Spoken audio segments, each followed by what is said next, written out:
Good day, everybody. Hello, and thank you for joining us for this session at this year's ACEF. My name is Taimur Nabili. I am a consultant for the ADB and the CEO of Tech for Impact, which is a content site initiated by the ADB to share knowledge and solutions in service of sustainable development in the Asia-Pacific region.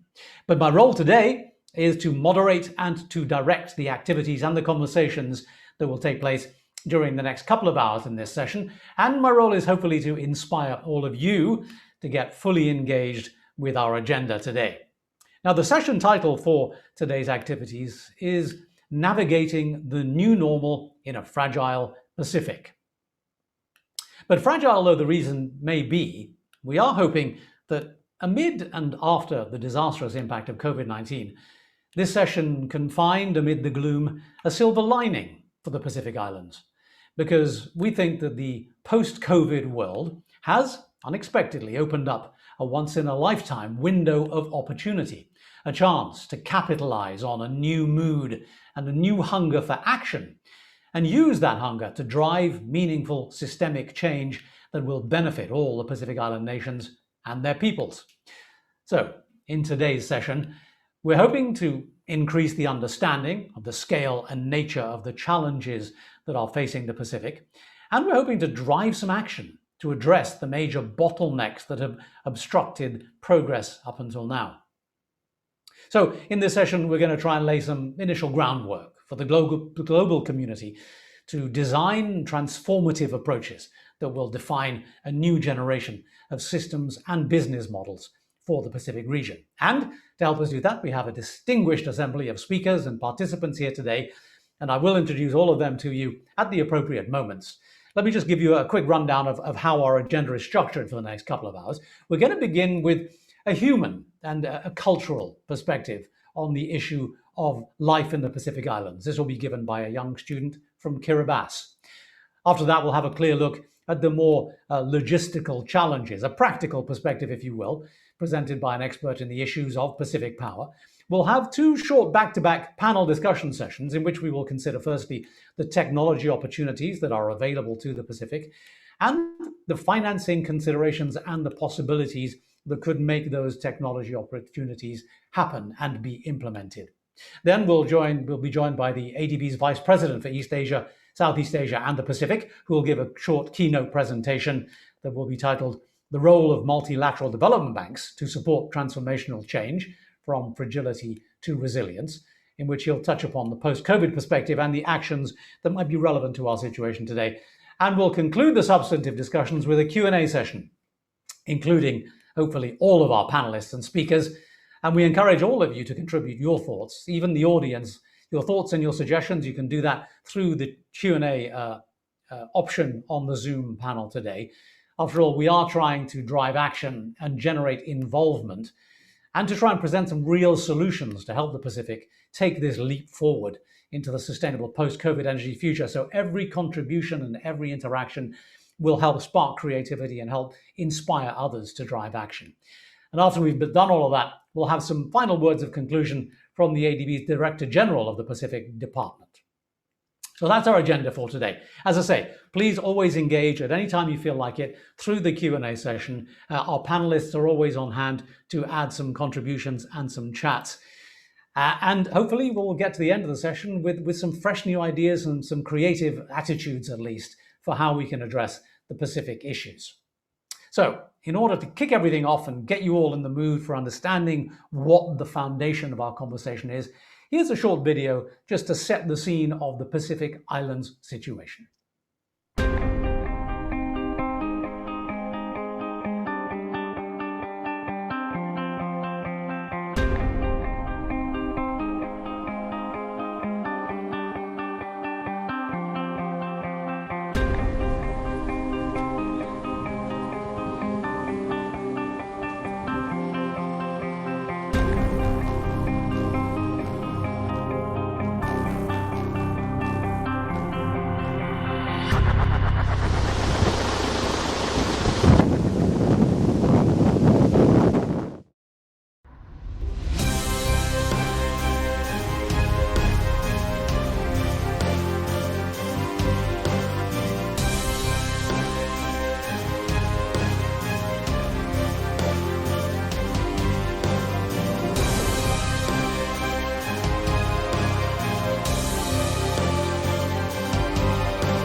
some of the challenges, at least, facing the Pacific Islands. But we also want to put a little bit of a human face on the situation and bring to the table a sense of the real urgency that is facing the people of the Pacific Islands in not only a post-COVID world, but in a climate situation that is going to become even more pressing as the years go by.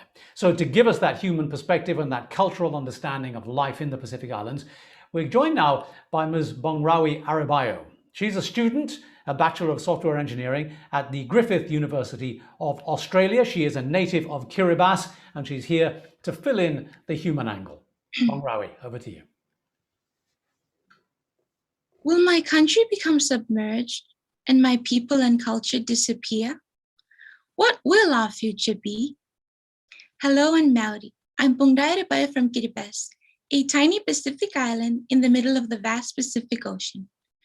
Growing up in Kiribati, one of the most remote places in the world, I considered my childhood to be quite normal and happy, but I grew up with some of the harsh realities of climate change. Climate change is something we're least responsible for, yet most vulnerable to. Effects such as coastal erosion and sea level rise may just be geographical terms to you, but to the Kiribati people, it means a very real possibility of losing their homes.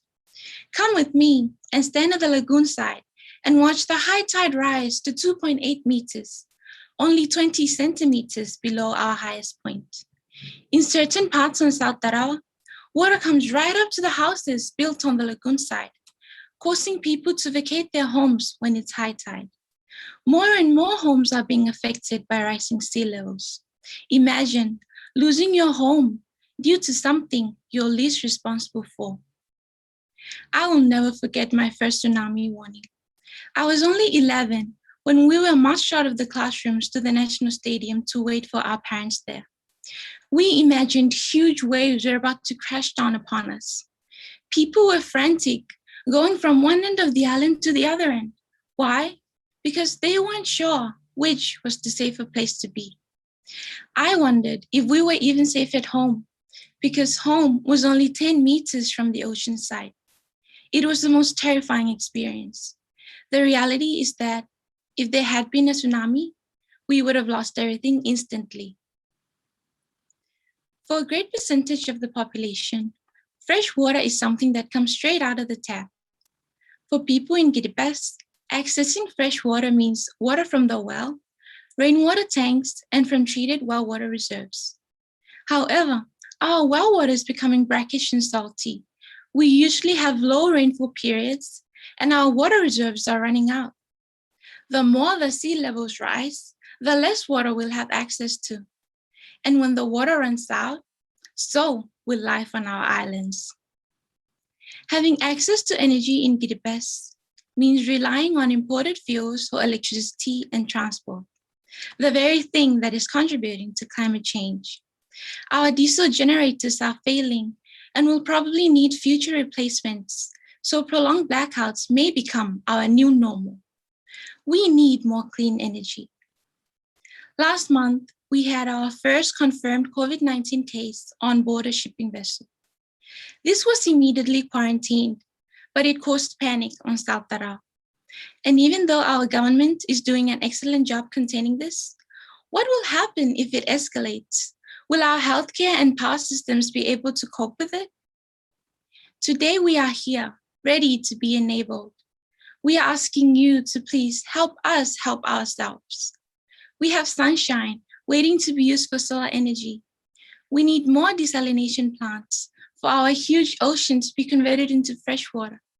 And we have a population ready to learn and fight for their country. We have the means and the resources, but it's with your transformational aid that we can build resilience in Kiribati. Don't let us become the dinosaurs of tomorrow. Help keep small island countries like Kiribati from disappearing. May health, peace, and prosperity be upon us all. God bless, and thank you.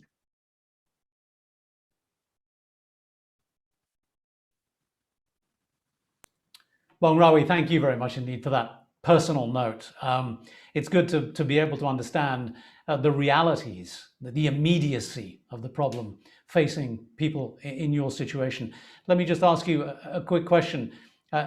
To what extent are you able to have agency for your own situation? I mean, you're asking for the understanding and the contributions from the broader global community.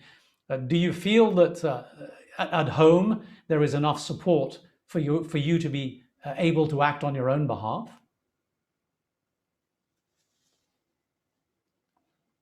I hope you're still there, Bongrawi. Oh. Yes. Yeah, so I'm just wondering, does your family and your neighbors and your community feel that they have the capacity to help themselves at all? I think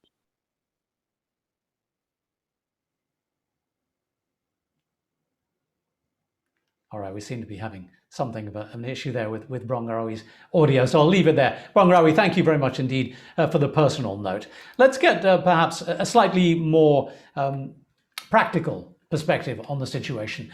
Mr. Abraham Simpson is the Pacific Power Association's Chief Executive Officer and retired from the Nauru Utilities Corporation. He has a presentation for us to give us the professional's view on the challenges ahead. Abe, please, over to you. Thank you, Nabil. Let me please correct you. I'm not the Chief Executive Officer or the Managing Director of the Pacific Power Association. I'm a consultant for the Pacific Power Association managing the Sustainable Energy Industry Development Project funded by the World Bank. Beg your pardon. Nevertheless, one of the projects is benchmarking, so I'm trying to bring together all the data, etc. So I'll try to put a more engineer's perspective on the emotional appeal. I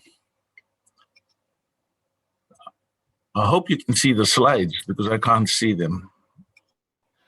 Oh, okay. I entitled it Progress of Pacific Island Utilities Towards a Low Carbon Future. And the utilities play a major role in this strategy to try and reduce the carbon that is released into the atmosphere. Just to give you an overview, these are the development member countries of the ADB. And you can see they vary from small islands like the Cook Islands, Nauru, Niue, all the way to Papua New Guinea. But if you look at the number of islands in the group, even the large Papua New Guinea and Fiji have a lot of small islands too that they have to deal with in trying to provide electricity services or energy services. So you see the population and the land areas, and this just gives you a wide perspective on that. Regarding the utilities, this is seen from the energy produced, the total energy.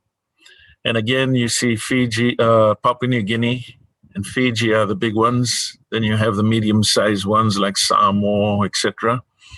And then the very small ones. And that's in total, the whole member countries. We're talking about 3.5, approaching 4 gigawatt hours, sorry.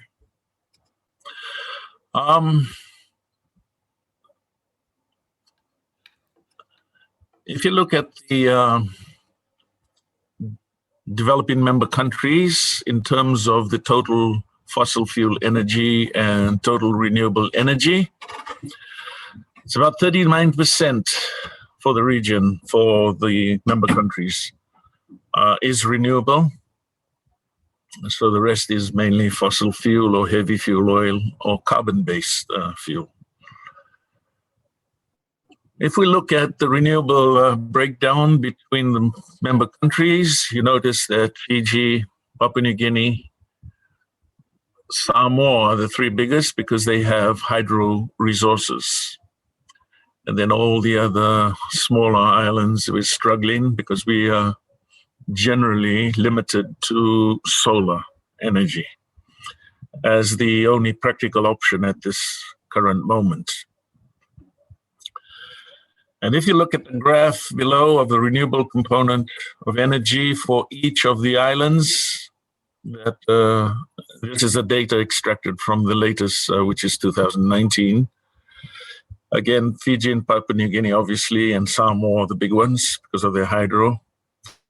But you notice all the other little islands are making good progress. And their targets are very aggressive, aspirational, 90% like Fiji, but many of them are 100% by 2025 or 2030. So there's a very aggressive in pursuing the replacement of carbon-based energy. If we look at the tariffs, and that's another thing, just the overview, this is the bill that would be paid for someone who pays 60 kilowatt hours a month. Some of them, that is the lifeline tariff of 60 kilowatts hours a month. Some, the lifeline tariff are more, and some do not have lifeline tariff. But if you look at the average in US dollars, it's between 18, 19 cents per unit. And that's for domestic customers who use up to 60. These are basically the poorer customers. If we look at those who go up to 200 kilowatt hours a month, the changes, because then the normal domestic tariff kicks in as a proportion of the total, and the lifeline sometimes it's a part of it too, and the ranking changes. Okay, so for instance, NUC or Nauru Utilities is the lowest here because their lifeline tariff goes up to 200 kilowatt hours a month for everyone, every domestic prepaid customer.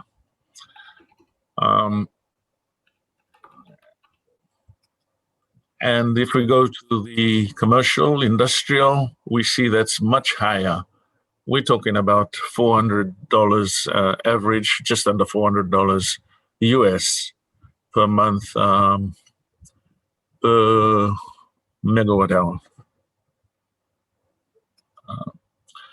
Now, the challenges we have, high usage of fossil fuel, cost of fossil fuel energy, and the transition. I put the transition because I'm not sure if many people are realizing as we replace fossil fuel and you have less and less fossil fuel, then the economics of supplying that, the reduced amount of fuel is going to climb because of the high fixed costs that will have to be recovered. And because we have a long, thin supply chain, especially the fuel, there's a lot of cost in there. Land scarce. We have a lot of small islands. So when you're talking solar in a hectare for a megawatt hour of solar, and you only get around 20% in a capacity factor, you're talking about a lot of land, and we don't have that kind of land to spare. And really, many islands will struggle with that challenge. Lack of engineering expertise. I mean, remote areas, often people are qualified. They like to migrate to the more highly developed countries, Australia, New Zealand, America, etc. And so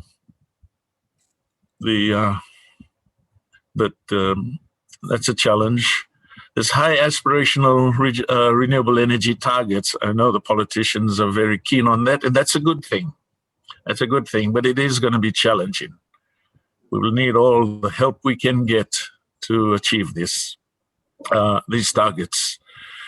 But I speak with experience in Nauru. You can, if we set our mind and have a proper program in place and just execute it well, we can achieve it. we can achieve these aspirational targets. And another challenge is e-mobility, because as we reduce fossil fuel, then we're going to think about the transport energy and how to get that onto the grid through the use of electrical vehicles, etc. I think that's probably one of the options. And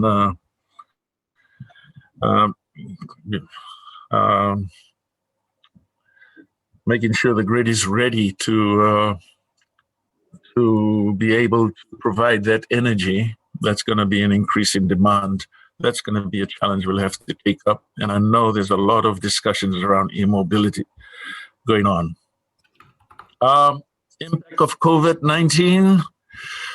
For island economies heavily dependent on tourism, that has resulted in reduced income for utilities. Countries not so dependent on tourism have fared better. All these challenges that I mentioned previously become even more challenging. And because of that, I've got feedback. There's been a lot of delays in projects because experts cannot be brought in or flown in. Some of the projects will have to be done remotely through by advice provided by the expert over the internet. Fuel price, one of the impact, well, low fuel price, that's been a relief. But I think everyone expects it to start rising again if it hasn't already started rising as we get onto the back end of this COVID pandemic. ADB, acronym that I use for the needs. We need better access to funding, expertise, supplies. That includes the private sector involvement. We've got to be more energy independent, and I mean independent of fossil fuel. And there's that drive. The desire is there. The intentions are there. We just need to turn it into practical achievements. Capacity building, that's going to be a need that continues for some time, especially managing the transition.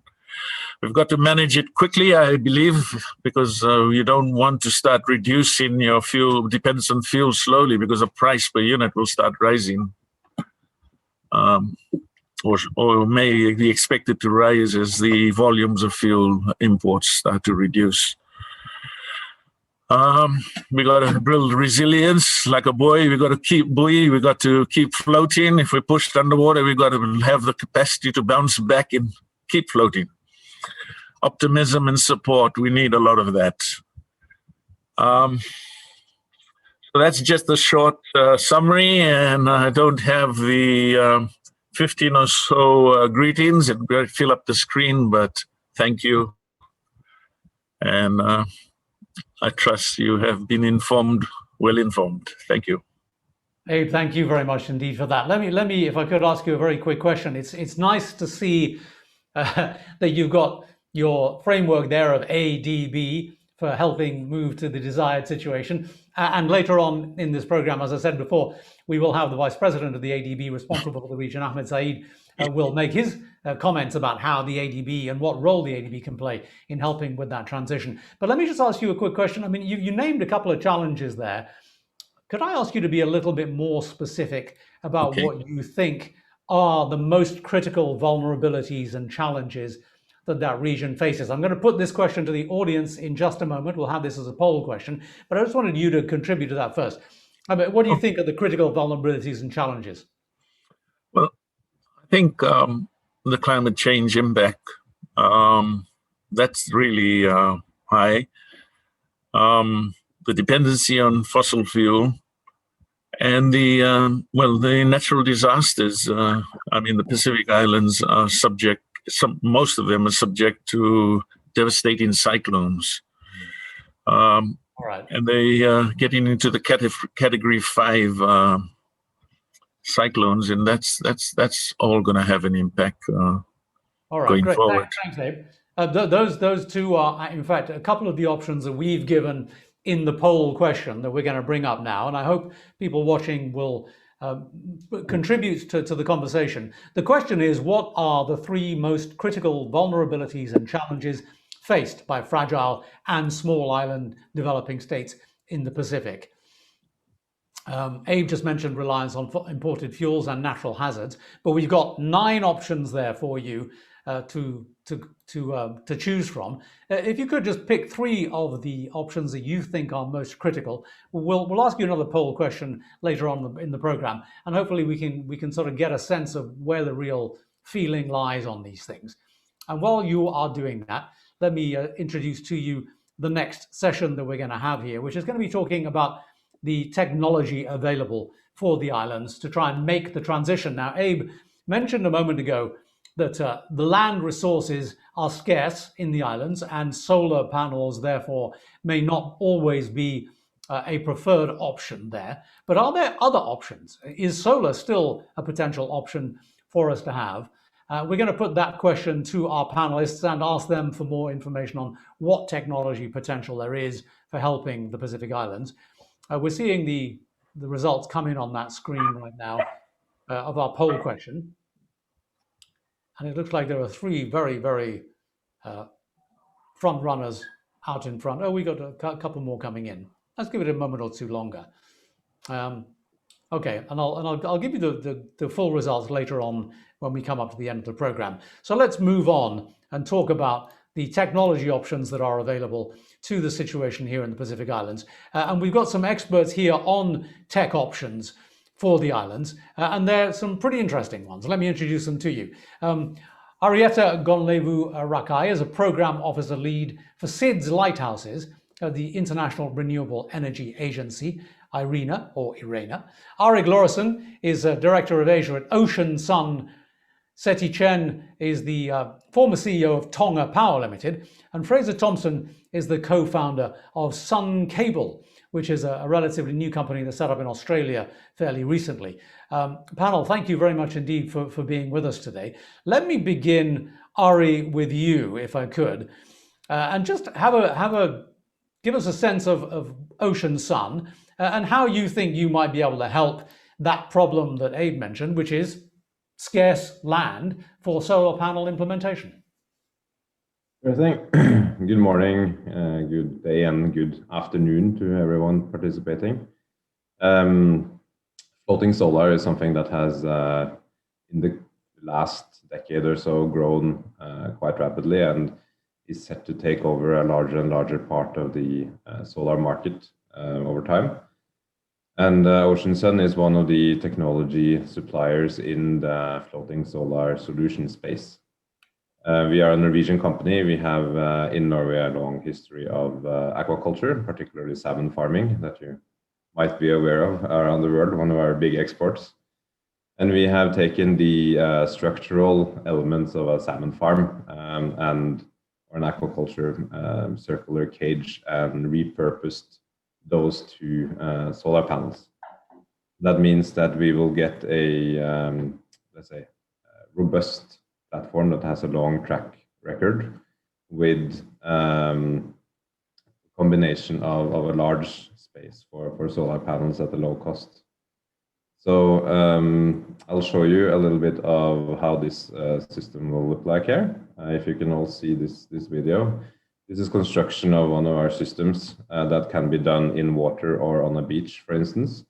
We rely on a long pipe that we use to make the surrounding structure that will float and follow waves and manage typhoons and quite large areas. We line this pipe structure with a large membrane, which sets us apart from, this is mainly what sets us apart from the other floating solar solutions that use pontoons of various sorts. This platform is quite easily maneuverable once completed, so you can move it into position, solving a lot of these issues that you have with land space. It's surprisingly easy to work on, so you can load pallets of quite heavy pallets up to a few tons onto the membrane directly. And it's easy to walk around and install solar panels. One of these systems will hold up to 700 kilowatt peaks of panels and then produce a few megawatt hours of power per day. All right. Ari, let me just ask you this. I mean, I guess the bottom line question here for floating solar. Floating solar is a great option for overcoming the land scarcity issue, but is it a one-for-one substitution? I mean, will floating solar provide a perfect replacement alternative for land-based solar?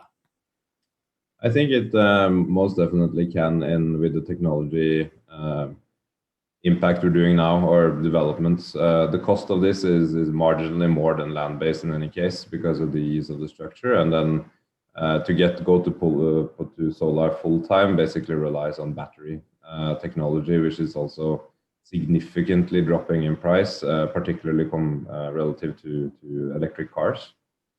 So the combination of these lower cost but very efficient floating solutions and lower cost batteries will be, or is already a very, very good alternative to the power prices that was shown in the previous presentation. And the business case for installing this will be an ROI of a few years. It's really a no-brainer. A no-brainer, you say? Indeed, yes. All right, fantastic. Thanks, Ari. Just stand by for a minute. I want to get a little bit more into the issue of why floating solar hasn't become the dominant form of energy production around the Pacific, given the immense resources that they have ocean-wise around that area. But I want to bring in Seti Chen, and I hope Seti can hear me because we did have a little bit of a problem with his audio a little earlier on. Seti, as you know, through your experiences in the power sector in the Pacific Island regions, just give us your quick thoughts, firstly on what Abe had to say about the situation as he sees it, and your feelings about what the critical vulnerabilities are and why ocean solar is not more prevalent. Yeah, thank you very much, Timo, and yeah, hopefully the reception stays on this time around. Again, as Abe had mentioned, small island developing states, there's always going to be a challenge finding the right mix in terms of renewable energy.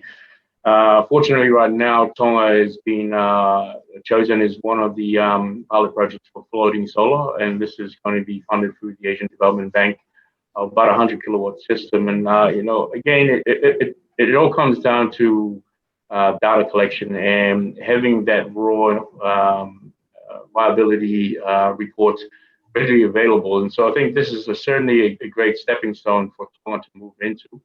As it stands right now, we were hoping to become 50% renewable last year in December. Unfortunately, COVID-19 certainly put a spanner in the works in the sense that, we had projects lined up right through to the end of December last year that would enable us to move as close as we can of reaching that 50% renewable. Again, as I'm sure every other Pacific island is facing and other countries as well in terms of border restrictions, it simply means that we don't have the contractors in place. One of the key projects that we actually headed, which is the Tonga Renewable Energy Project. So this is 44 million grant funding through a consortium of development partners where the Asian Development Bank is the accredited entity.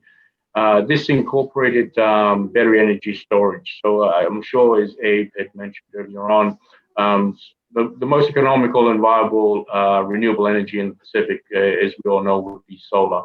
But the challenge is with land. Fortunately, with Tonga right now, land is probably still not an issue, but again, in a financial and economic sense, people are certainly catching on in terms of how important land is. And so the price of land, as with every other country, will continually increase. So moving across to floating solar, it certainly is the option as we see it right now. Timo, I'm sorry, was there something you were going to ask? I was just going to say, I mean, to what extent do you think that floating solar can solve that land issue? And to what extent can we look forward to that as being the solution?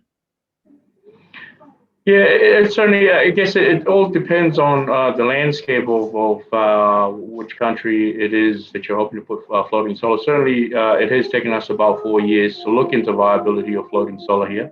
And now that we're in that stage of actually putting in a pilot project to basically justify and prove that that concept does work and is viable in Tonga. There is a lagoon within the main island, which is the biggest demand profile when it comes to electricity. So we certainly have the area there that can indeed move, especially in the fact that it is government land. It makes it easier for us to secure it and actually build floating solar technology. So it certainly is a solution that is in place for Pacific Islands. Again, tidal and energy, tidal waves, that is another area that we do see that there is potential there. Unfortunately, with Tonga, that was a feasibility study conducted about 10 years ago, and the cost of a feed-in tariff at that time was a lot more expensive than diesel, and obviously that was the reason why it hasn't gone any further. All right. Let me stop you there for a minute, if I could, Satyam. I just want to quickly go back to Ari. I'm sure you've heard these conversations many, many times in the context of the ability, the practical, logistical problems surrounding implementing floating solar. Just respond to that very quickly with how you see that transition situation, Ari. Very quickly. Very quickly. It's all about reducing the structural component volume as much as possible. And I mean, solar panels you're going to have to ship in anyway. The same with inverters and batteries and other, because there's no local production, obviously. But then the substructure, the platform that this sits on needs to be logistics, so that needs to be minimized as much as possible. And we feel that we are in a very good position here with our membranes that can be packed very densely in terms of the space that they span when unwrapped. All right, thanks for that. Obviously, another consideration around generating solar and the capital expenditure that's necessary is that the markets themselves within the Pacific Islands may not be big enough to justify the investment required.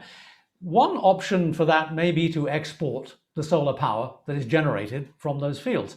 And I want to bring in here Fraser Thompson, who is a co-founder of Sun Cable. And Sun Cable has gone some way towards addressing issues of transporting and exporting generated power to places that need it from places that can produce it. Fraser, tell us a little bit about Sun Cable and you know what you think your situation might be able to contribute to this conversation. Thanks, Timur, and thanks everyone for having us here. So very quickly on Sun Cable, we are a company that aims to take renewable energy from where it is cheap and abundant to places where it is not cheap and is not so abundant. and our first project that we're doing is from Australia's Northern Territory to Singapore. So we are building the world's largest solar farm, 14 gigawatts in the Northern Territory, the world's largest battery, 33 gigawatt hours, and the world's longest undersea cable, roughly 3,800 kilometers through to Singapore, and supplying Singapore with roughly about 2 gigawatts by 2027. And we are backed by two of Australia's most successful business leaders, Andrew Twiggy Forrest and Mike Cannon-Brooks. So the reason we're doing this and starting off in Singapore is just the first project is that a few of the things that we were talking about, that this is a region that is at a really critical part of their economic development and potentially could have some of the fastest growth in GDP and in incomes, but cheap, affordable energy is going to be crucial to that. And unfortunately, a lot of where the demand is not where good quality renewable energy resources are. So if you look at the Northern Territory, there's an abundance of land. Northern Territory could actually supply all of ASEAN's energy demand and actually use less than 0.6% of the landmass of the Northern Territory. And it's very high quality, efficient resources as well. The missing piece of this has been this kind of silent energy revolution, which has happened with HVDC, so high voltage direct current cables. And a lot of this we have to thank is Europe, that has been really at the vanguard of undersea power cables. And they've got their own target of 15% interconnection by 2030. And effectively what that's done is it's increased the voltage, it's lowered the cost, and it's increased the ability to deploy cables in more difficult terrain. So now it's a lot more operationally and cost efficient to transport electricity from very large distances. And I think for this conversation, there's two implications.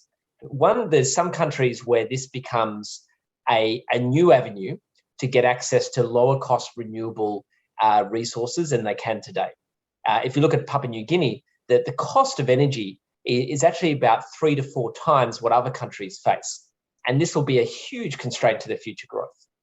But the second opportunity is that many of these countries have high quality solar or renewable energy resources, but they're effectively stranded because there isn't a market nearby to actually tap into that.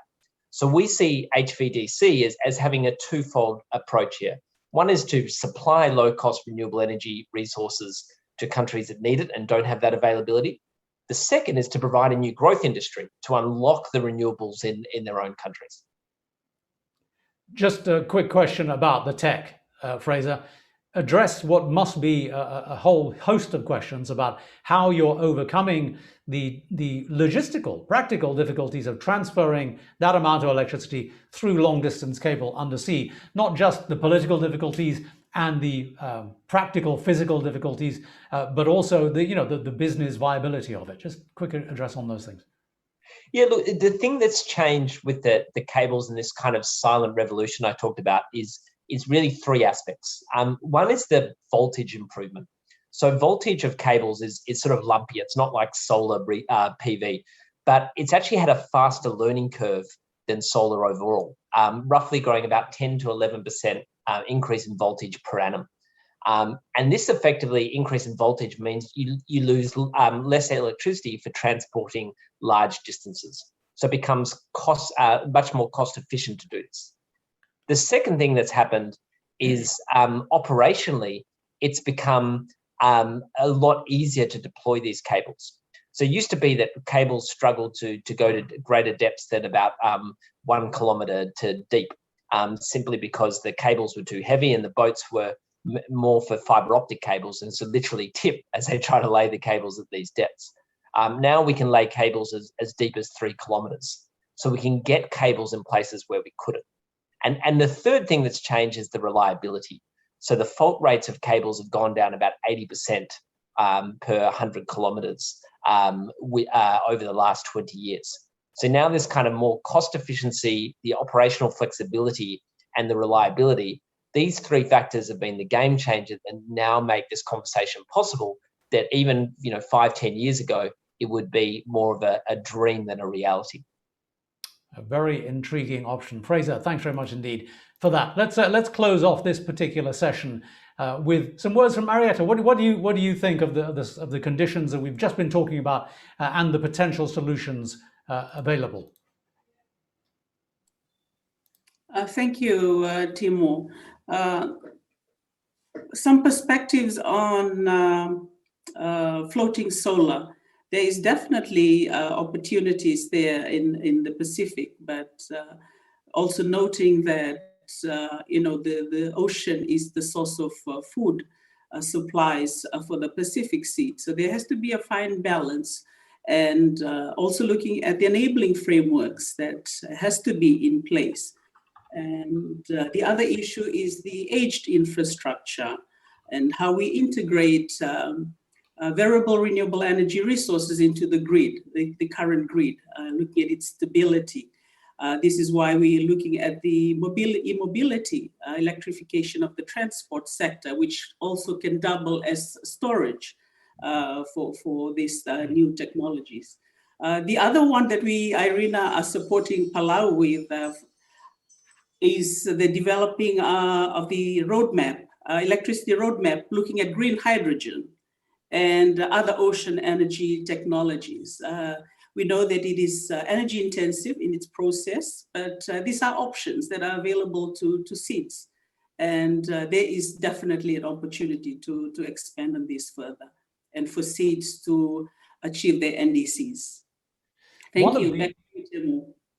One of the issues that Abe brought up, Marietta, was the issue of the transition itself. He said that the capacity building to manage that transition is is an obstacle, as he sees it, partly because the transition needs to be handled very, very quickly. Give us your sense of that capacity and what it will take to make that transition happen, given what you said, and how is IRENA looking at, the final configuration of those variables that you just mentioned? Thank you, Timo. When we are looking at energy transition, we are not only looking at technology, we are looking at human resources, we are looking at financial resources, ensuring there is just transition and there is access for everyone that contributes to the sustainable development goals and also to the post-pandemic recoveries. And as we look at this, we ensure that we support the assessments. We do the readiness assessments, and we identify what are the capacity needs.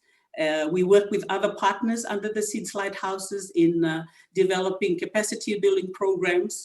For example, we've just completed the developing bankable power purchase agreements training for the Pacific utilities and regulators. And we're looking at climate financing through other climate investment platform so that we can support Pacific SEEDS in accessing finance and also in the project facilitation so that they will be able to support and implement their projects. All right, Marietta, thank you very much indeed. And thank you for bringing up the issue of finance, because that is where we're heading next. We're going to talk about the financial challenges involved in some of these technology ideas that we've been talking about. Panelists, thank you all very much indeed. Fraser, Seti, Marietta, please do stay with us, because at the end of this session here, I want you all to engage with some of the things that you've all been talking about and the others have been talking about, and see if we can spark some creative solutions coming out of that conversation. But for the meantime, let us go on to the financial question. Thank you also, Ari. Sorry, I didn't mean to forget you there. Let's go on to the financial conversation, and I'll introduce a second lineup of speakers for this one. They consist of Lorraine Akiba, who is the president and CEO of LHA Ventures and the Commissioner of Hawaii Public Utilities. Mr. Tadayuki Ogawa is the senior advisor for the Japan International Cooperation Agency. Kontan Vaquette is managing director of Engie Factory Asia Pacific.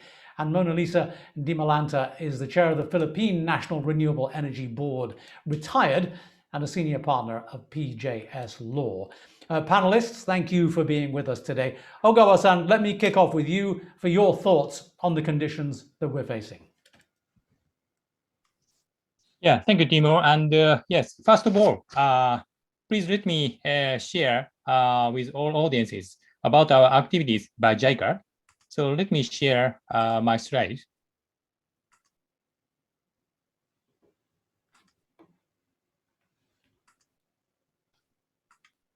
Okay, I hope now you can see my slide decks. And we are going to launch the very important Green Power Island program, and under which the ongoing and new projects will be realigned to realize clean and reliable and affordable energy supply. Sorry, I think I cannot go on to the next slide.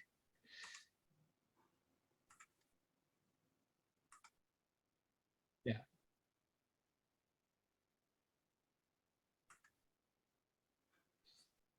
Can you see the first page of my slides? We can, Ogawa-san. If you can make them full screen on your laptop, then they'll hopefully pop up. Yeah, maybe something is wrong. Yeah. Okay, sorry. Maybe I'll just briefly explain about our initiative verbally, and then later on, I hope that all the participants will be able to check my slide decks under the ASF website. And the program we call the Green Power Island program is composed of 3 pillars, namely regional approach for capacity development, and maximize RE integration with grid stabilization mechanism, and resilience against natural disaster. And in order to ensure these pillars, we are going to share the experience and knowledge from small islands in Japan, for example, from Okinawa, Kyushu, and so on. And so far, we have already implemented a lot of projects in the Pacific, such as in Palau or Kiribati, Fiji, etc. And just please let me remind that JICA can mobilize several assistance schemes in a coordinated manner, including grant aid, technical cooperation, soft loan, group training in Japan, and others. And of course, we are coordinating with other development partners, including ADB and World Bank, and so on. And lastly, right now, we are implementing the Regional Technical Cooperation Project and working with Fiji government, UTT company EFL, and Pacific Power Association, PPA, for the establishment of region-wide training system. And right now, only 2 courses are available, but eventually we envisage further training courses will be provided to all Pacific Island countries with their own initiative. Just now, in the previous session, we have been discussing about the capacity development of our counterparts in the region. So I hope that this program will be able to contribute to such issues. And sorry, due to the time limitation today, I just made just a brief recap of our assistance in the Pacific region. So thank you very much for your kind attention. Ogawa-san, thank you very much for your comments, and please do stick around and contribute some more as we go ahead. I want to go to Mona Lisa now, if I could, from the Philippines, the Philippine National Renewable Energy Board. Mona Lisa, from a national perspective, give us some thoughts on how these renewable financing challenges play out. Okay, thank you. Good morning, everyone. Good morning from Manila. Thank you for inviting us to join this conversation. To address the question raised by Tamor, it has been very challenging, I think, in terms of securing financing, although the Philippines has had a very aggressive, very stable renewable energy framework since 2008, when our Renewable Energy Act was passed. Access to financing remains a challenge to most RE developers, because what we realize, what we find in the sector is that most banks still have the traditional model of financing, which are most suited for, large utility scale projects, which are not necessarily appropriate for renewable energy projects. That is, I think, the main challenge, the desire for predictability in not just pricing, but in delivery. Of course, banks would still require offtake contracts to be in place before they even look at or analyze a project for financing. And so what the government has done in the Philippines is to put together a program to address these financing requirements, the market requirements. There is now a green energy auction program in the Philippines, consolidating all the RE requirements of utilities, for example, because we have a mandatory program, an RPS, Renewable Portfolio Standards. So consolidating the requirements of utilities to comply with their RPS obligations, and having the government sponsor or be the platform for that centralized contracting. And hopefully, and it looks like that is addressing some of the bank's concerns, making it more acceptable for the banks to address some risks that they have identified. And we hope that this will, the first auction will happen this year. So we're very excited about this, but at the same time, of course, the pressure is up for the government side to deliver, and also on the private side, that the private sector will find this really encouraging and be participative in the program. Do you think that the learnings that you have amassed through the processes you've just been through, would they apply to the Pacific Islands? I mean, are the challenges similar in irrespective of geography? Yes, I think so, definitely. I was listening to the panel earlier, and I don't know if it's encouraging or maybe at least we have a good company of people encountering the same issues. The unavailability of land, for example, that was raised earlier, the intermittency challenge for renewables, integrating the renewables to the grid. Those are exactly the same challenges that we face in the Philippines. And maybe we can share the learnings as you had pointed, Timur, that because some of them we have been addressing, maybe not fully, but at least we're on our way towards addressing them. Thank you very much indeed, Mona Lisa. Thank you. Let's get a private sector view on some of this. And we have Quentin and Lorraine standing by to give their perspectives. Quentin, let me begin with you, if I could. NG, tell us about your activities and how you're viewing all the challenges in the Pacific as we've been talking about them so far. Yeah, super, Timur. So look, I've been a renewable energy developer for the past probably 7 years. And in particular, what I've spent a couple of years doing is developing renewable energy projects in islands in Southeast Asia, and so in particular in islands in Indonesia and the Philippines. And so one of the things that I remember when I first tried to do that, and when I first basically landed on some of these islands and went to talk to the local utilities, is that I came in as a foreign developer. They once in a while get somebody over there with great ideas on how to replace their diesel-fired power plant, and it all makes a lot of sense. And from an investment point of view, it makes sense and so on. But what you actually realize is that these are big projects for these places, right? These are completely transformative projects, and so there's a whole journey to go through to bring them through. Is this the right solution? Is this the right player? Am I are they understanding the contractual structures that come along with these things? So I think what I learned in that period of time is that it's actually not the lack of financing, right? We would have financed many of these projects that is there. What is there is a lack of project definition. And project definition is actually a reasonably simple thing to do, right? Defining a project, which basically means is, you come to an island where, for example, there's 10 megawatts of diesel-fired generation. You need to define how do you transition away from that, right? How many projects will you have to move? Maybe first install 10 megawatts of solar, then another 20, and so on. How do you bid that out? What kind of contractual structures do you put in there, and so on?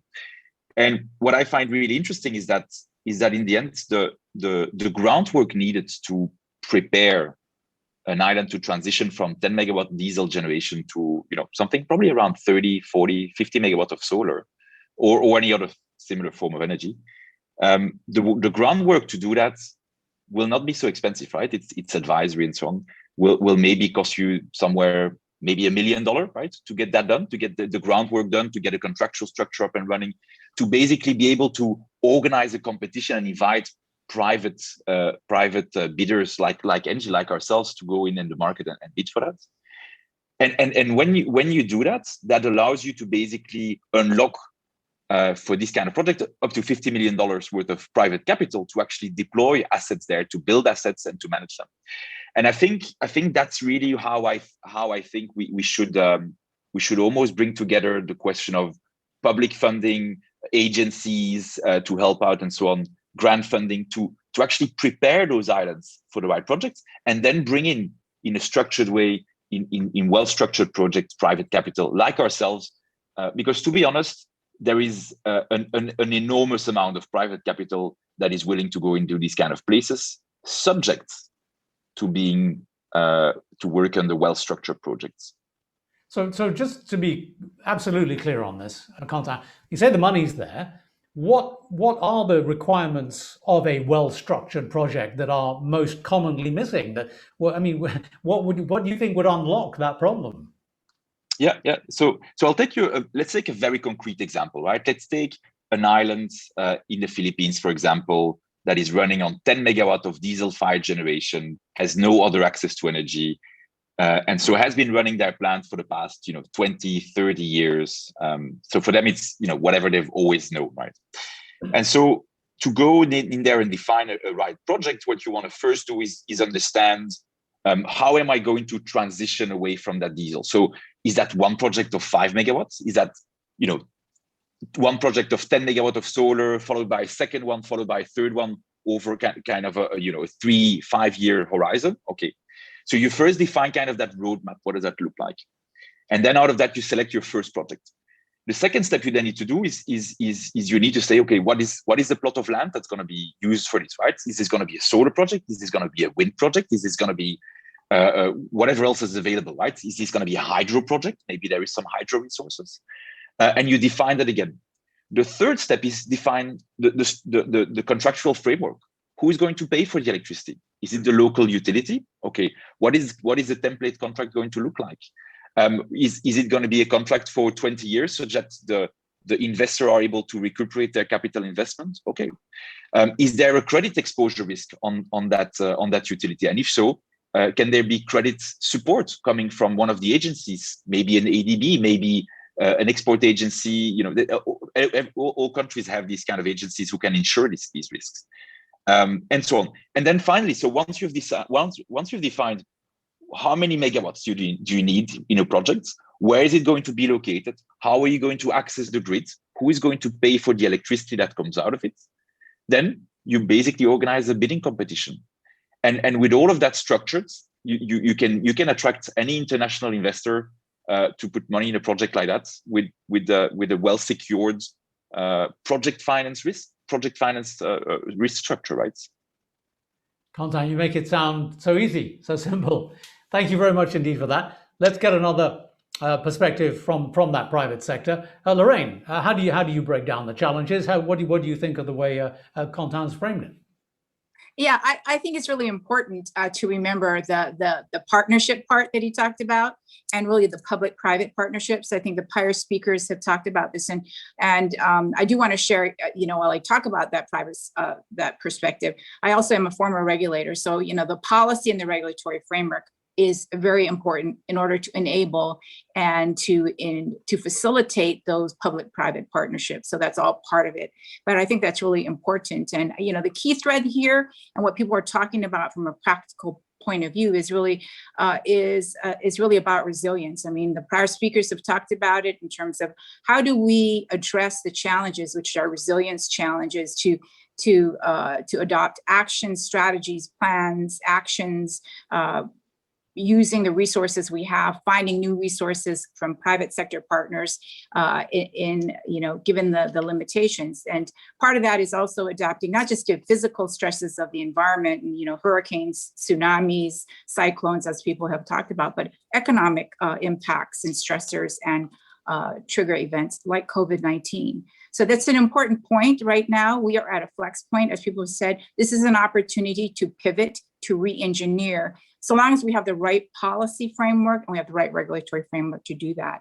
And I think it's really important that there's no one silver bullet. We segued from the technology panel into this financing and policy considerations, but it's a diverse toolkit. So whether it's floating solar, or whether it's doing more with renewable alternative fuels like renewable green hydrogen that they're exploring on Palau, or doing something with more distributed energy resources and instead of large-scale transmission across islands, it could be microgrids, distributed energy resources, behind-the-meter storage, those types of things that could establish community resilience hubs around key infrastructure in many of our island communities. And I have to say, I think, as a positive point of view, island culture has always been about innovation because of the isolation and the distance. I think island peoples, whether it's Asia Pacific islands or elsewhere in the world, have had to practice sustainability, self-sufficiency, and have had to be innovative given the resource sets that they've been given. So I think at this point, it is really an opportune time for the private sector to be asked to be a partner, of course, with help from some of the the multilateral partners. And I know that that there will be a representative from the ADB that will be addressing that and some of the plans for that. But in this day and age where institutional investors, many of the parent companies from Quinton's, whether it's Angie's parent or other people, we're in an environment now of corporate environmental, social, and governance that's important. And so many private sector companies are looking to take actions not only to reduce their own carbon footprint, but to take actions that help the environment, that address climate change, as their institutional investors are requiring them to do that. So they might be more open to projects in international locations, and especially in the Asia Pacific region, where there are good renewable energy resources. And it's a matter of addressing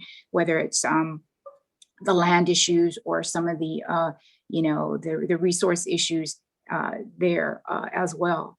I think I'd like to use as an example Hawaii, because I think Hawaii has been a test bed in terms of innovation, because in order to do this, it requires a lot of new thinking, different paradigms, a definite shift from the traditional way of running a grid, looking at new ways, one, to plan, whether it's for energy or for climate change impacts or for land and balancing resources, for all of these things that we face in island communities, or procuring such resources through different ways of procurement, so that it's not just the government utility, or in many, I know the islands, it's a government state-owned utility that has limited resources and budget, but figuring out new ways of involving developers and other third parties that can bring financing to the table, as I think we heard from projects that are going on in Manila and with the Philippine Renewable. Let me just quickly tap into your knowledge and your experience in the policy field, though, Lorraine.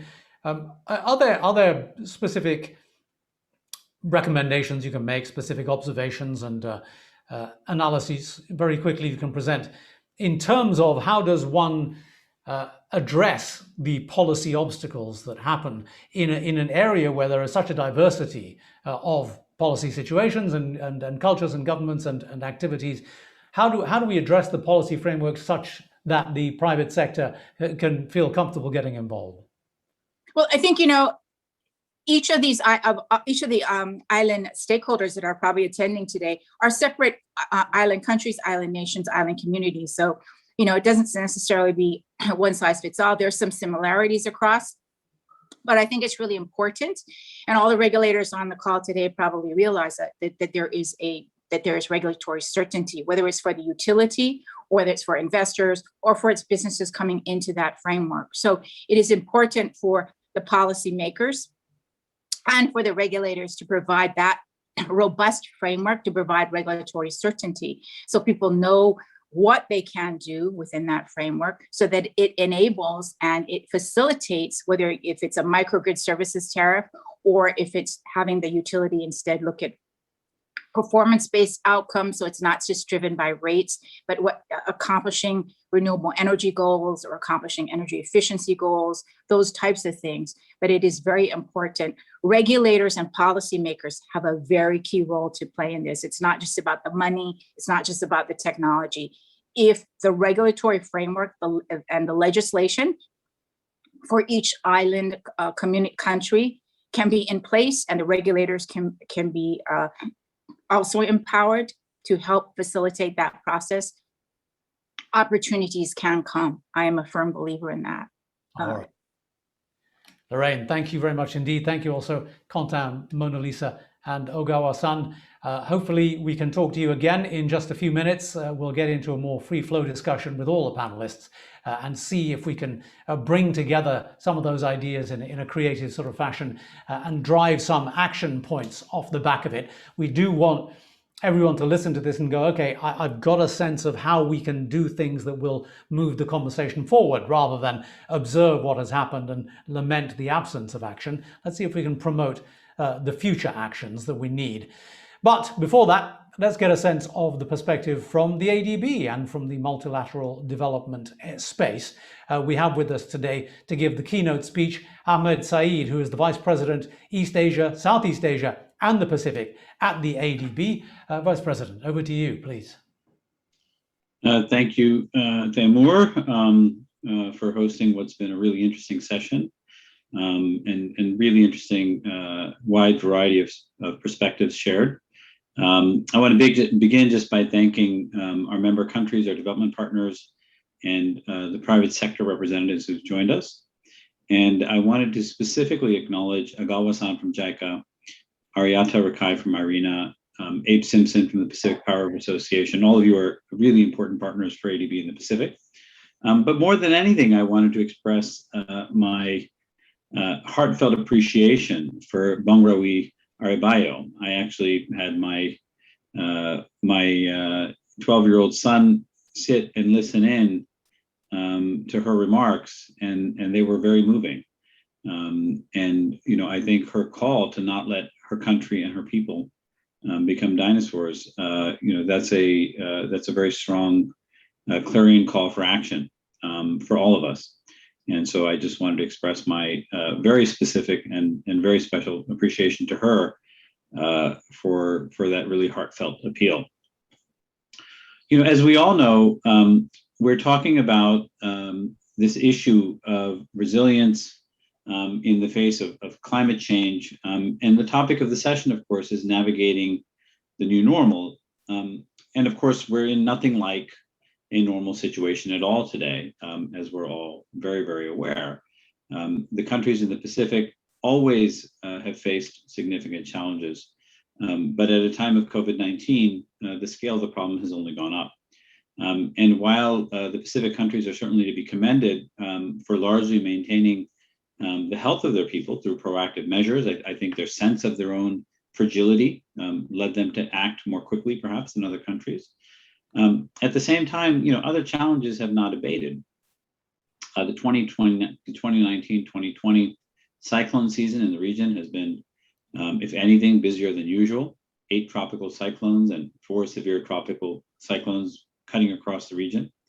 And the combination of these climate-related challenges and the economic and health-related challenges of COVID-19 have meant that these always vulnerable countries, these always remote places, are more vulnerable and more remote, suffering from potential loss of livelihood, especially those dependent on tourism, suffering from potential cutoff from external goods, including fuel and food.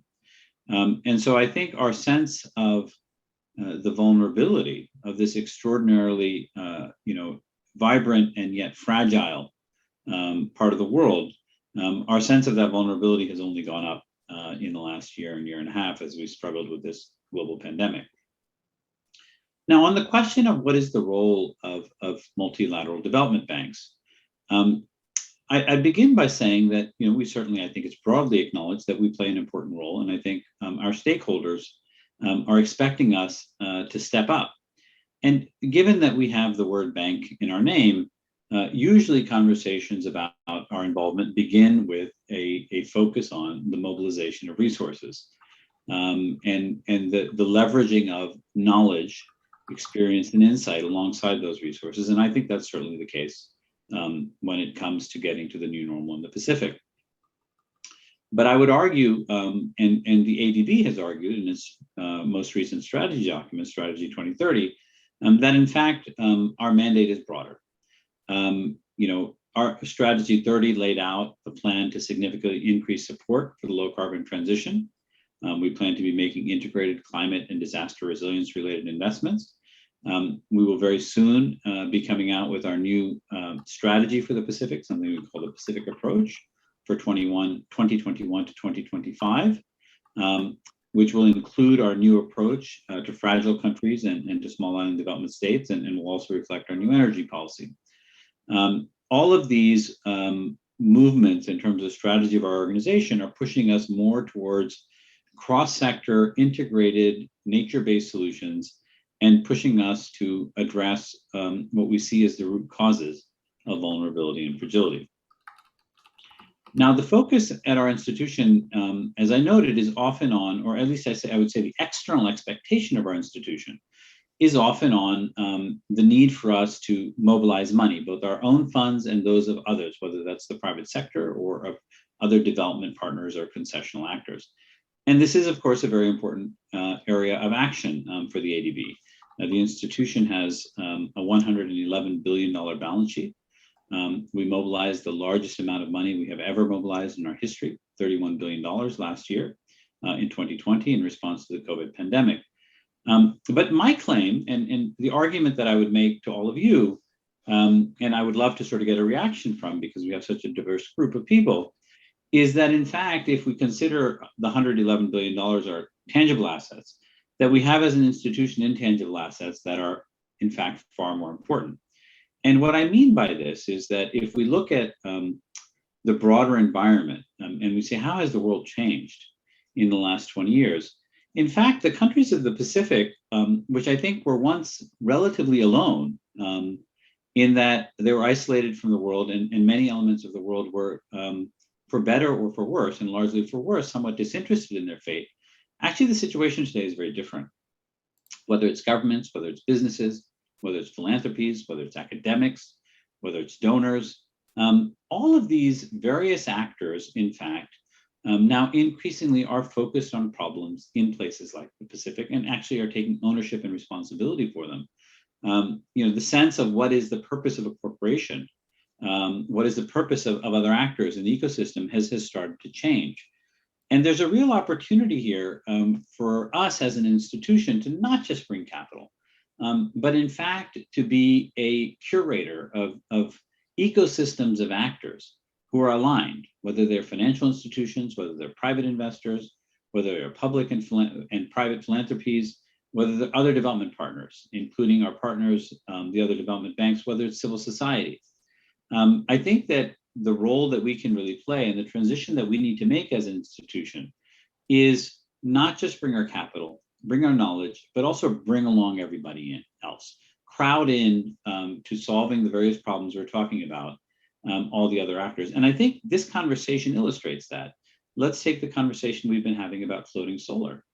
Well, this needs developers, it needs technology innovation, it needs regulatory change, it needs capital. And for small countries with limited resources, it's actually very hard to engage new ideas. But ADB can help play that role. And this is the role that we've been trying to pivot to play in the Pacific increasingly, because we really do see that as our path to greatest impact. And I think an important part of this is driving change through the adaptation of new scalable approaches. There's a number of disruptive, innovative technologies that can, for example, harness the ocean resources of the Pacific. And ADB has a Healthy Oceans initiative that's pushing for marine renewable technologies. We talked about floating solar. All of these are ideas that can have impact, but transitioning them to scale is difficult. We're working on projects in these areas in Kiribati, in Tonga, and in Tuvalu, as well as in other places, including Palau, the Marshall Islands, and Micronesia. So, what I would say in terms of where we must move as an institution is that we need to be much more of a collaborator. We need to be a solution provider, even more so we need to be a solution facilitator. Now, one element of this that I do want to highlight is helping to intermediate government's conversation with the private sector. And ADB has several vehicles in the Pacific that help do this. So for example, the Pacific Regional Infrastructure Facility is something that harmonizes, coordinates, and pools capacity building efforts from several bilateral and multilateral financial institutions. On the private sector side, we have something called the ADB's Private Sector Development Initiative, which also has a Pacific Renewable Energy Program.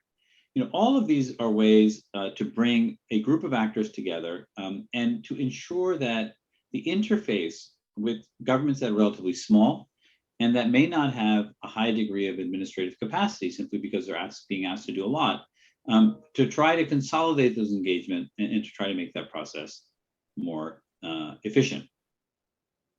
Now, this is the year when where the international community, I think once again at COP26 in November, is going to focus very much so, and in the lead up to COP26, on driving change and driving solutions to decarbonize the planet, to reduce emissions, to adapt to the effects of climate change, and to build resilience. You know, one area I do want to highlight where we are engaged, and which I do think is very important, is going to be our work in helping upgrade the institutional capacity of Pacific governments. At the end of the day, that's the narrow bridge through which every idea must pass. And that's an area that really deserves additional resources and focus. And so let me just close, Timur, by once again expressing my appreciation to you and the others on this panel for this very interesting and wide-ranging discussion. And to reiterate something that I suspect will find no disagreement amongst this group, that, you know, as our young speaker at the outset said, the region confronts a looming disaster and an existential threat. It is not a disaster and a threat that they created, but it is one that will affect them and may change their lives and their peoples forever. And so there is no greater imperative, there's no greater priority for us at the ADB as an institution than to support this enormously beautiful, this enormously vibrant, and yet enormously fragile region as it adapts to what are really, you know, tectonic shifts in the planet. And so once again, let me say thank you to all of our participants, and I'm looking forward to the open discussion. Thank you, Timur.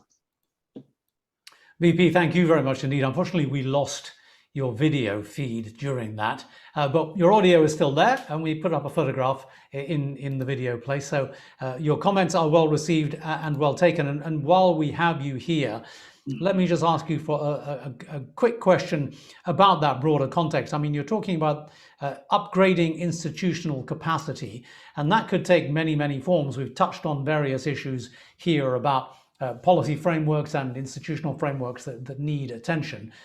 Let me just ask you this question, which is the essence of the next poll question that I'm going to put to the audience, and that is, what are the most vital paradigms that the nations need to prioritize in order to achieve the kind of goals that you've just been talking about?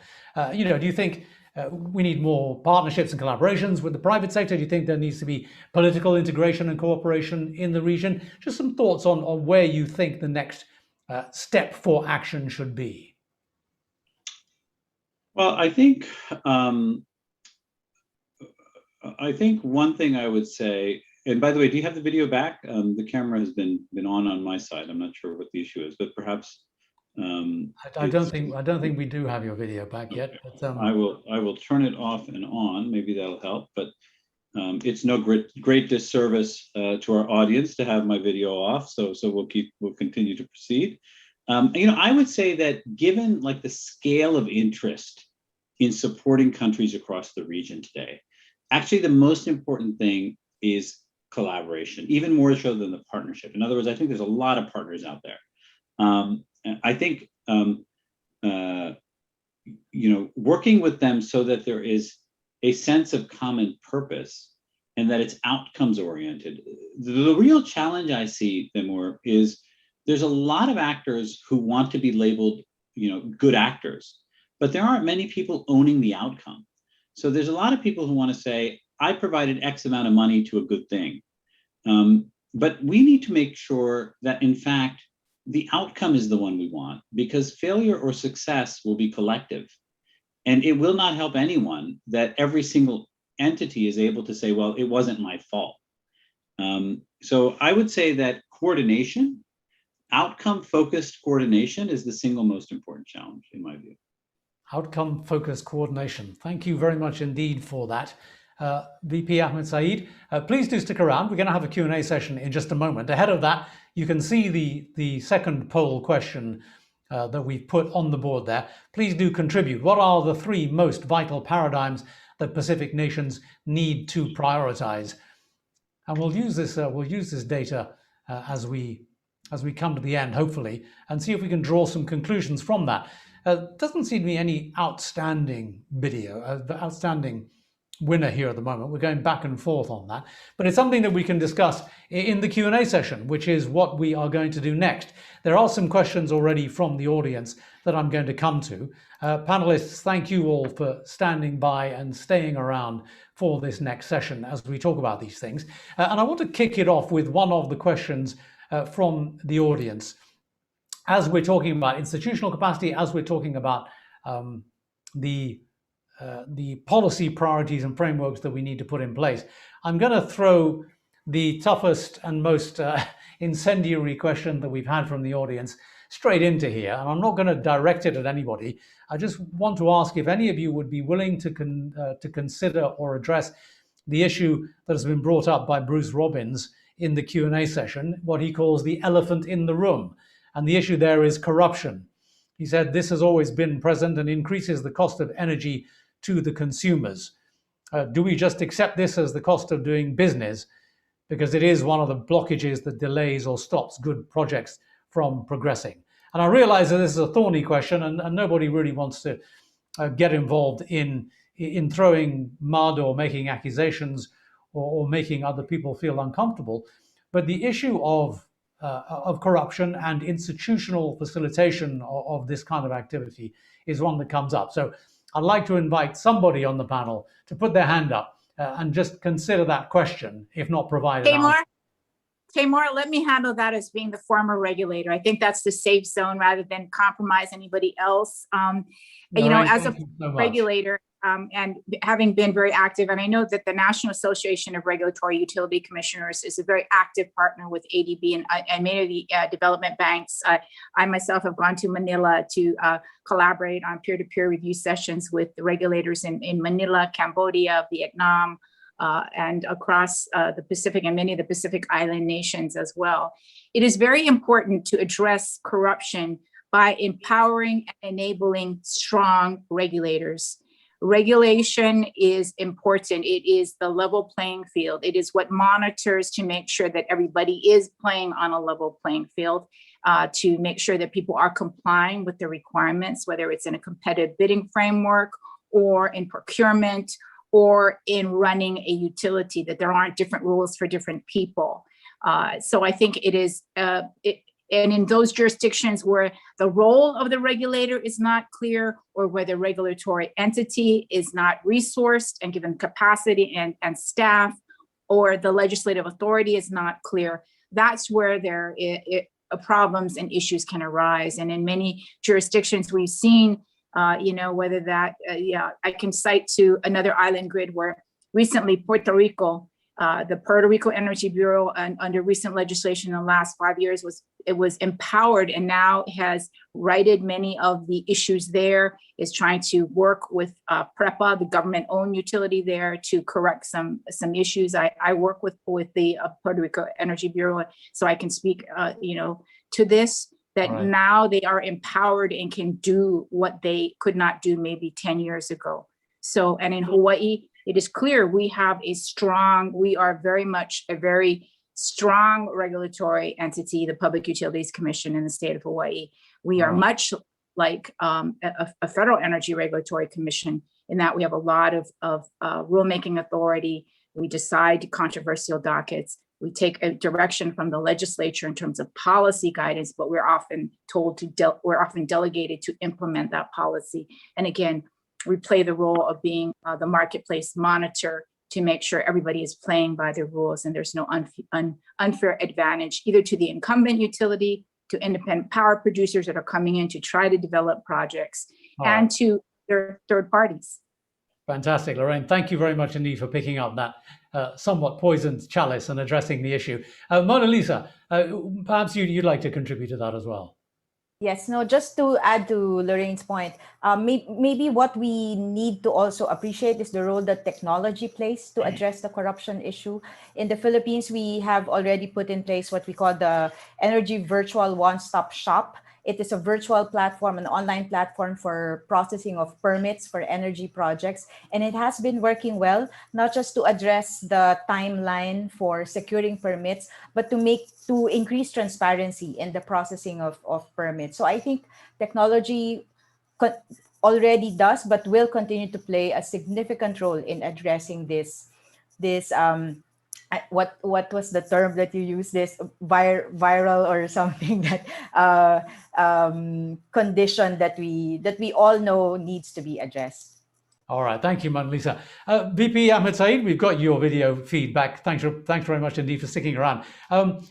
In a slightly broader context here, you said earlier on that we need to be more than a solution provider. We need to be a solutions facilitator, which I thought was a really interesting framing. So not necessarily talking about the corruption issue, but just in a broader sense, how can ADB be a facilitator in this space? How do you think that's going to look going forward? Well, let's just take, floating solar, which we were talking about. If we find that in one particular context that this is a solution that works, it's a hard problem to get a success from one country into 5 others. Even a large company in Engie, it's not an easy or trivial exercise, because as I know from my own time in the private sector, there's always a trust gap. No matter how trustable you are as a private sector actor, regulators and governments, have to do their diligence. They have to be careful. And everywhere you go, there is a very complex conversation that takes place.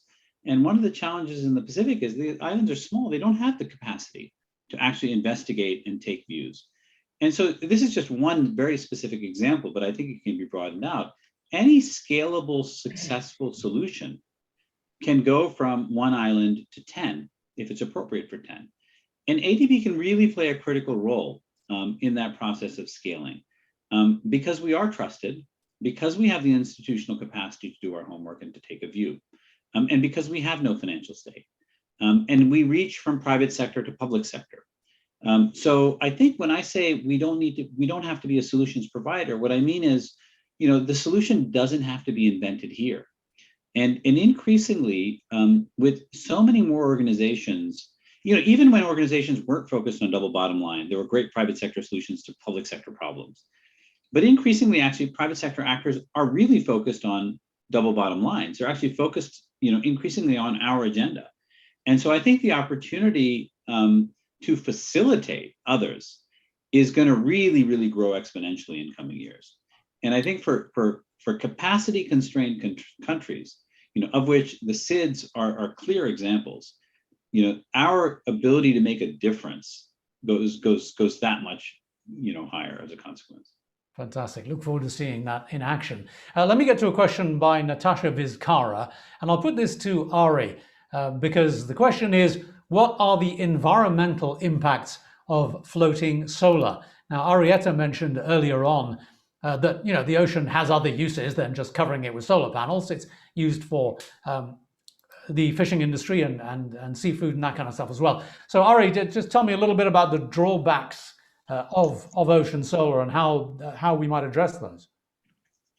Sure. The good thing is that there is, of course, a lot of sea available, and most importantly, all of the components that are touching the sea should be environmentally friendly and not give off pollutants and such. Then when we're talking about sea-based floating solar, the most important aspect is that there is not something directly underneath it that would thrive in sunlight, for instance, a coral reef. And also there are mooring lines at certain points, so those should be done in for instance, shallow lagoons where there are no corals, and the fish in these lagoons will actually appreciate and the shade that they can get from the systems. But you always need to do sort of a bit of a study there, what is beneath it, and does whatever is beneath it require sunlight to thrive or not? All right, thanks, Ari. There's a question from Len George. I'll put this to you, Quentin. The question is this: for the private sector, what kind of commercial structures have you seen that have been successful in co-opting existing stakeholders who currently provide the service in small islands? These are the fuel importers, generation companies, and utilities. How can we successfully co-opt those stakeholders to ensure the private sector initiative is successful?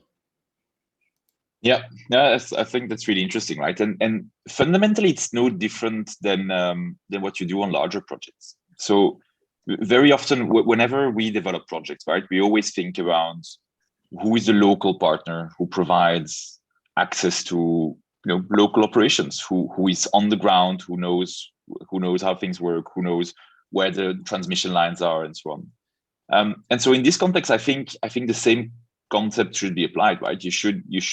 I'm a firm believer that you should basically put it as a joint venture, right? Any project you create becomes a joint venture between your local partner, which might be the local utility, or another local, maybe there's a local electrical company, to basically be involved in that, right? Now, I think what's really important to understand is that very often, I mean, what I've seen in the past is sometimes, then the question comes, okay, so can we have free equity? And I think that's the wrong way of putting it, right? And that's the whole story around structuring projects correctly. If you want to bring in private sector needs certain returns, right? And I think we should have an open conversation about what that means, and what each party can bring to the table. So, for example, local utility could bring to the table the sites, right? Maybe they have access to the land. Maybe it's their own. Maybe they have access to the transmission connection at that point in time, and so their equity contribution can be in the form of bringing in lands into the joint venture. So these are practices that are applied on any kind of commercial, I would say, almost PPP kind of projects, right? And those same principles can be applied at a much smaller scale on those types. So I think bringing in the stakeholders in the same company, having an actual equity contribution on the different sides to make sure that everybody's aligned is the right thing to do. And who knows? By the time, if again you replace your 10 megawatts diesel generation with around 50 megawatt of solar, and that happens over 2-3 projects, let's say 3 projects, maybe by the time you get to the third project, your foreign developer or local large developer doesn't even need to be involved in this, because by that time you've implicitly done capacity building by working together. Fantastic. Thanks, Quentin. We are getting close to the end of our allotted time, folks. There's a few other questions that have come in from the audience that I'd like to get in, but I also don't want to keep you guys too long because you've all been very patiently contributing and standing by. So what I think I'll do before we get to Ms. Leah Gutierrez, who's the Director General of the Pacific region, for her closing comments, let me just ask for a couple of final closing comments from a couple of the other panelists and the participants. Seti, I hope we still have you with us because we lost you a little bit earlier on. But just give me a closing comment, if you would, and your thoughts on how we think we can make progress on some of the problems that have been raised today and some of the challenges that have been raised today. There was one particular comment from the audience that was directed towards you about how you've managed to successfully reduce T&D losses in Tonga. And could you talk about how upgraded T&D infrastructure might contribute? Thanks, Timo, and again, apologies for the disconnections. Again, transmission line losses, it all comes down to rebuilding and building back better, and so that's been part of the thought process in Tonga, the Tonga Energy Roadmap since 2010. And as I mentioned before, when the roadmap came into place, they were expecting us to be 50% renewable by 2012. As we've heard from all the other panelists, key speakers, it's not that easy to come. But just speaking specifically from a power utility perspective, given our work formerly for Tonga Power Limited, we knew that the network needed to be rebuilt back in order for these enabling technologies and generations, whether it be solar, wind, battery energy storage. Without the network being built to basically enable these decentralized systems, we wouldn't be at this position now. And so again, it's really about, I think you've heard from the other panelists, the thought process and just mapping out what is critical, what would be the priority areas to build first. And certainly the network is, land is certainly there, but having the transmission being built to that area, that's been a plan that's been put in place over this last 10 years. So that last project that I mentioned, the Tonga Renewable Energy Project, is basically a combination of all the different technologies, specifically wind, solar, and battery energy storage, knowing from the fact that we've been able to build a network that has also in turn contributed to a reduction in line losses. So it's really about just designing, and not just from a resilient perspective, but also enabling for future growth, which is certainly what we've seen. And it is the challenge for Tonga right now is we weren't expecting growth within Tonga to be in 2020 more than 35% in what we had forecasted back in 2010. So that is going to be the ongoing challenge for us is building renewable energy, but at the same time understanding that growth will continue on happening if you've got a resilient and reliable network, and the economy will continue on growing as well. But obviously right now that's the challenge with COVID-19. But yeah, that's basically where we're sitting right now in Tonga. Seti, thank you very much for your contribution. Let's get to Marietta for a final closing comment as well. Marietta. Thank you, Timor. Just to close, reiterating again Irina's commitment to support the Pacific Seeds through the Seeds Lighthouses Initiative. We are of the belief that we need to be coordinated and collaboration with all other partners and initiatives, since Seeds is a very small space, and we need to work together to achieve energy transition and a just transition at that. And looking at also integrating the collaborative framework that we have and the capacity building efforts and sharing best practices, lessons learned. It's opportunities like this that we learn from each other, and we hope that we will continue to do more of this in future. Thank you to the organizers, and thank you, Timor.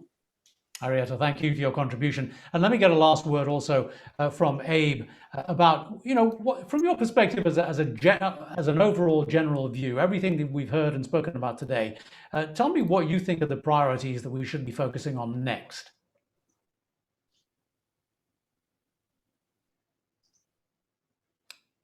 Abe, are you still there with us? Yeah, sorry, I had to unmute. Yeah, thank you, Temo.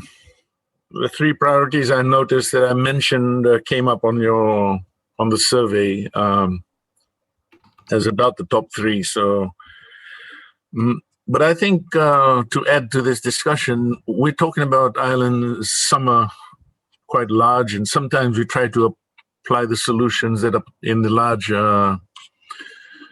larger markets to these small islands, and it's quite different. My experience in both the areas is that the solutions are different. We're going to have to be innovative. In particular, the question on corruption that started this off, who should be responsible? I was asked that question when I was in Nauru, and I said, I don't think setting up a regulator is going to work here, because a regulator might end up becoming the more corrupt one. But then the cabinet's going to always be breathing down his neck. So put the decision right through to the cabinet. Let them make those decisions.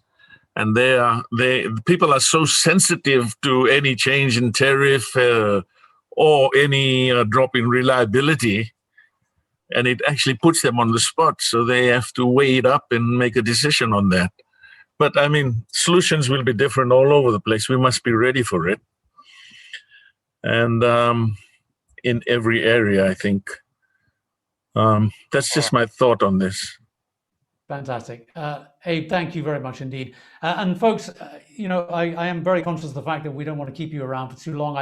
I will give my heartfelt apologies to Fraser, to Ogawa-san, to Bongrawi, to the others whom we just don't have time to get a closing comment from. I really appreciate your contributions, but there is a opportunity to continue this conversation, because we are planning to hold a clubhouse meeting in August around these issues. Once we've had a chance to digest some of the contributions that we've had already, we really want to be able to drive action and drive greater engagement in this process. So if you have found value in these conversations and in these engagements, and if you do think that there is more to be said and more to be contributed, please do stay in touch. We'll tell you when that clubhouse session is going to take place, and we'll try and continue that conversation and drive and derive more activities on the back of that, so it doesn't just turn out to be another talking shop and we all go away and forget about it. So let's hope that we can make that happen.